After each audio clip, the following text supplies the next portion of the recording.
Hey guys, so today I wanted to talk about technicals. There's definitely some stuff I saw in the markets today. Now, I haven't really been talking too much about technicals in depth just because, in the most recent weeks, we've just been chopping around sideways. But today, I definitely feel like I saw something. So I'm going to start us off by looking at SPY. We're going to look at the 3-month time frame, and I'm going to explain these lines I have here. So this first line right here is this prior top that we built out in the end of May. So right around the end of May, early June, we built out this top right here. And you can see that, we are having trouble getting above that. So we did momentarily get above that today. So, was this just a bull trap right here? And we're going to talk a little bit more about that. So what is the second line right here? Well, if I zoom in a little bit, you can see that this was resistance right here, right there, and right there. And then when we did break above that, we started entering this next zone, which was the former top and this prior resistance. So now that is exactly where we're sitting at right now, which is right at this level, which was former resistance right here. So now we're going to go on the lower time frame. So we're going to look at this 1 month time frame. So if I'm looking at this 1 month time frame, I drew this trend line right here. And you can see that this trend line, we've just kind of been snaking around it. So here it was acting as support, support. We gap down below it, support, gap down below it. And then you can see that, it's been acting as support right there. Huge move down, huge move up. And then as you can see, the gap today was literally on this trend line. And then we literally fell huge when we broke below this. So clearly this line is important. Now let's go on the 1 day.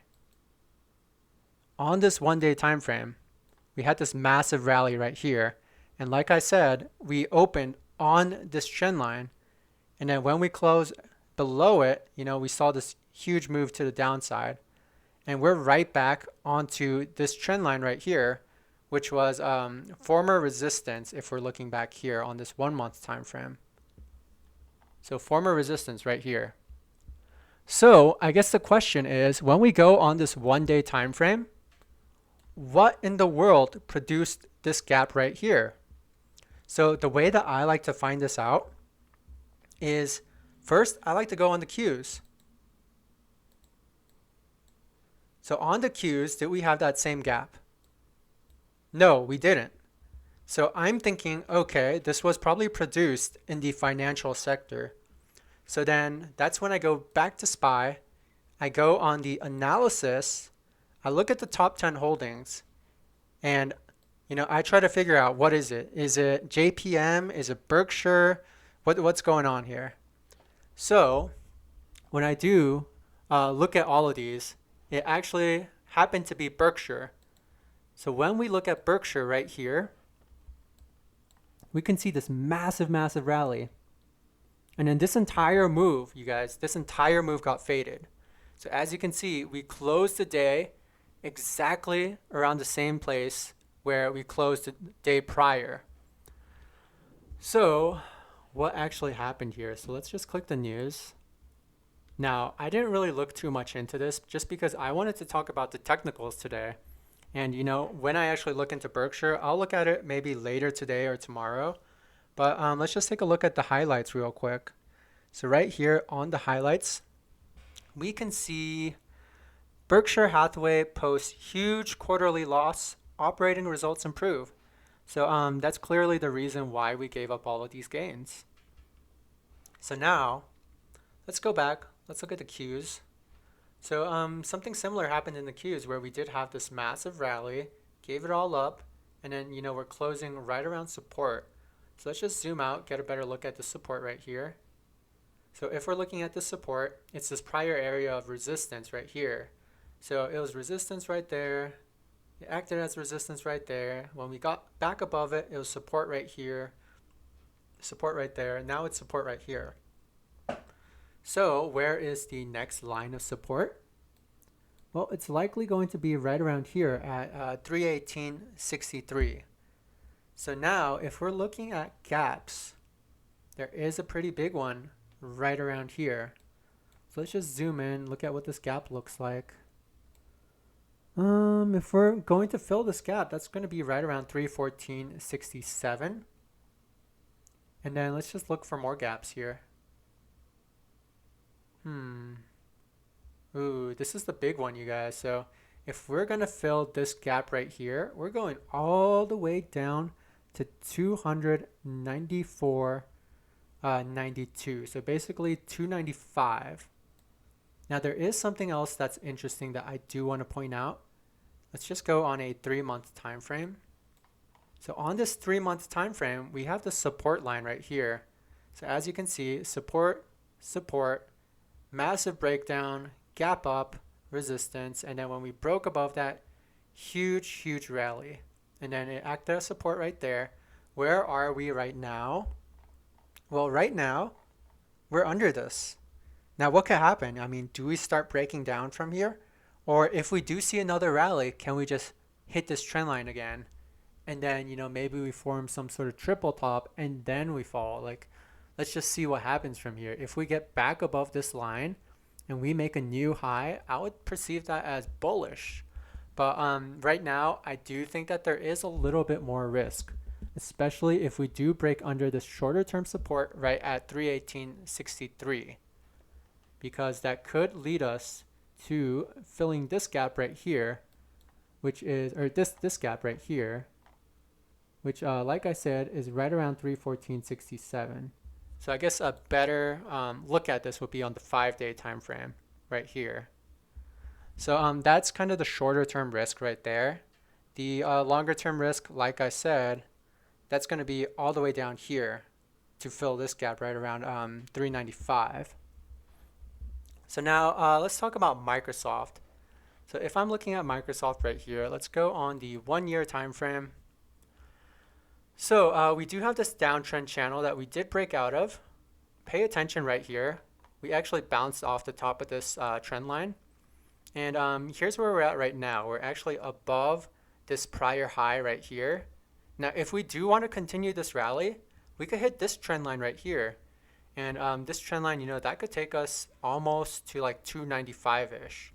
So let's just zoom out, figure out why this trend line is important. As you can see, it was acting as support throughout this entire level right here. So it's entirely possible that we could still see another rally. And, we could get up to this level. What happens after that? I'm not entirely sure. Well, let's just build out a scenario. If we get above this, we sustain this level, then, I would think that, maybe we could get back up to here, this 314 level. So that is kind of my thoughts on Microsoft right now. Now let's just kind of look for some gaps on Microsoft, see if we could find any. So there is a very clear gap right here and right down there. So if we are to fill this gap, that's going to be around 275 to fill this gap right here. And this lower gap right here, that's going to be right around 252.28. So we do still have all of these gaps to the downside. Now let's take a look at Apple. So Apple is just a little bit complicated on the charts. There is a lot going on here. So let me just explain this real quick. So we're going to go on the 1-year time frame. We're going to zoom out. Now if you're looking at this gap right here around 98, we see these 2 longer term support lines. So as you can see, this one support line, when we broke underneath it, we had this massive down move. There's another support line right here where, as you can see, it was acting as resistance right there. And, it was acting as support throughout all of these other levels. So this top support line was actually this massive support right here, as you guys can see. It also caught the top of this move before we fell. So both of these are very important. So now, where are we right now?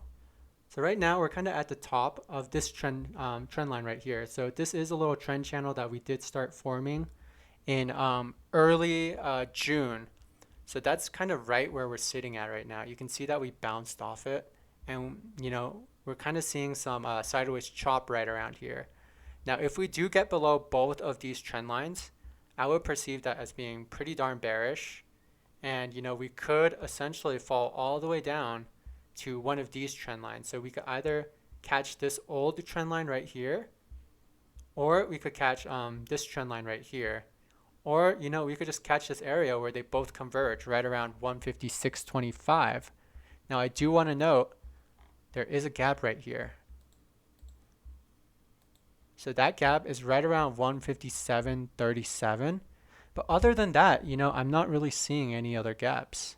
So Apple definitely does look a little bit healthier than Microsoft because, like I said, these gaps do tend to get filled. And I do believe that, the big hedge funds, they like to leave these gaps here on purpose so that they can go revisit them.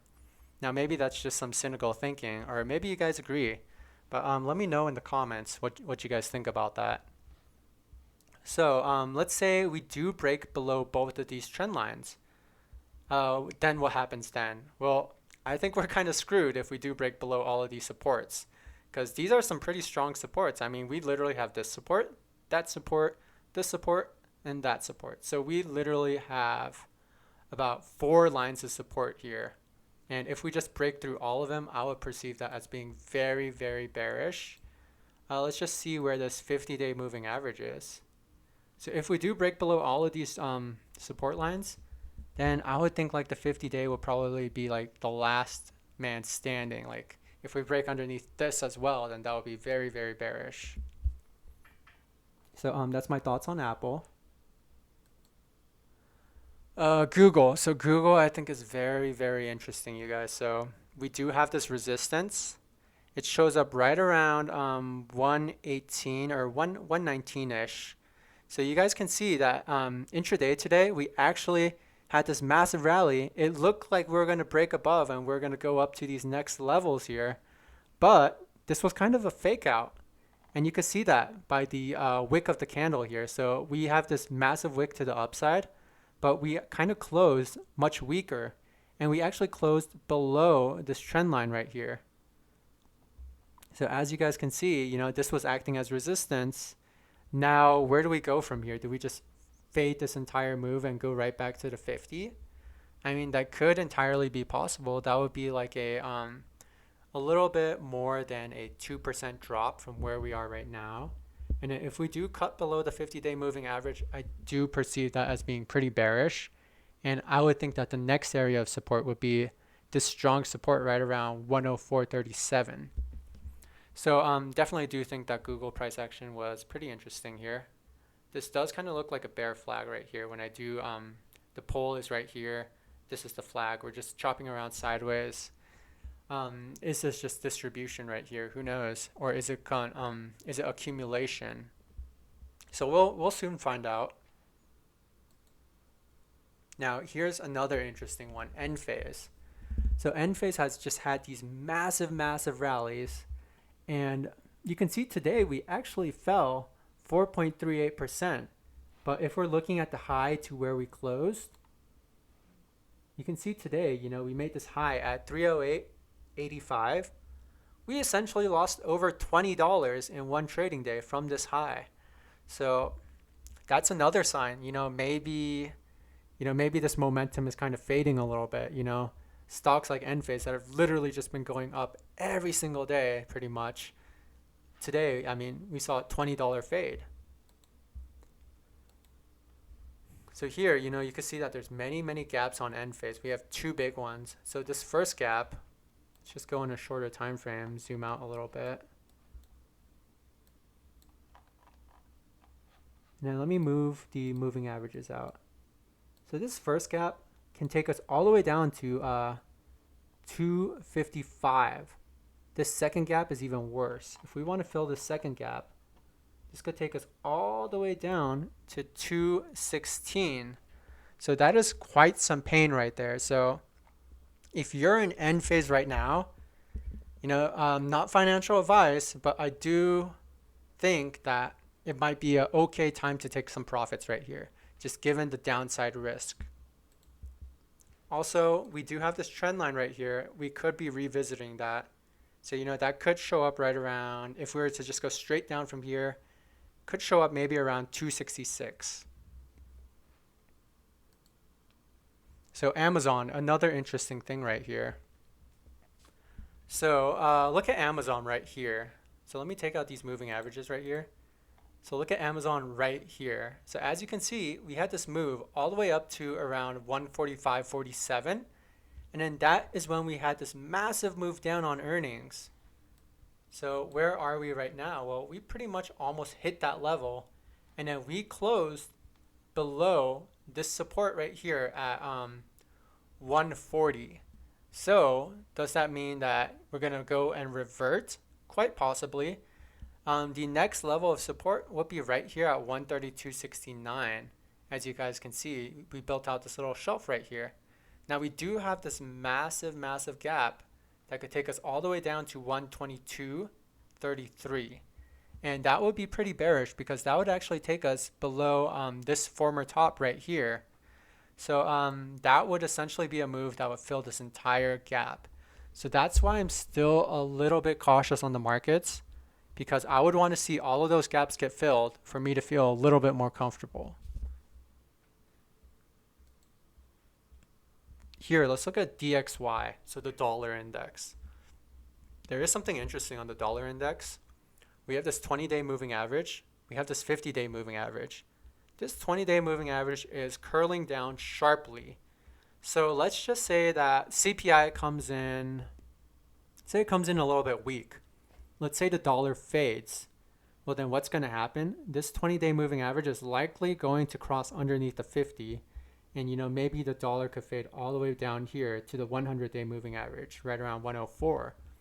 Or let's say the opposite happens. Let's say CPI comes in strong. Then I think we could avoid this crossover and the 20-day moving average can curl upwards. And then, maybe we could have something like a double top action. Who knows? But it would be interesting to see what the Fed futures is pricing in if we do get a strong CPI read. Because then you're going to start hearing talk like, oh, 75 basis point rate hike, or maybe 1%. Then the markets will start getting spooked. So, this is this shorter term downtrend that we do have. And, we could entirely break out of that. So we'll see what happens when that CPI news drops. Now, if we're looking at the VIX is kind of interesting here.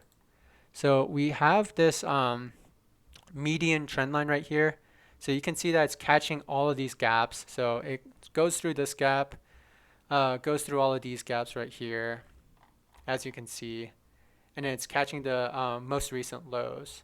And then we do have this bottom trend line that is actually catching all of these lows right here. So we do have this falling wedge right here. But there is a falling wedge within this falling wedge, which is this this line right here. So you can almost see this as two falling wedges, with this top right here being the top trend line. So right around here, we do have this interesting level that we constantly visit, as you can see. So it's this 21.29 area. So do we produce a bounce off of this level and break out of this falling wedge? Well, if we do, I think that's going to be highly bearish for the stock market. And I do believe that is when we could start seeing a lot of those gaps on the mega caps start getting filled. So that basically concludes this technical analysis video, and I hope you guys enjoyed.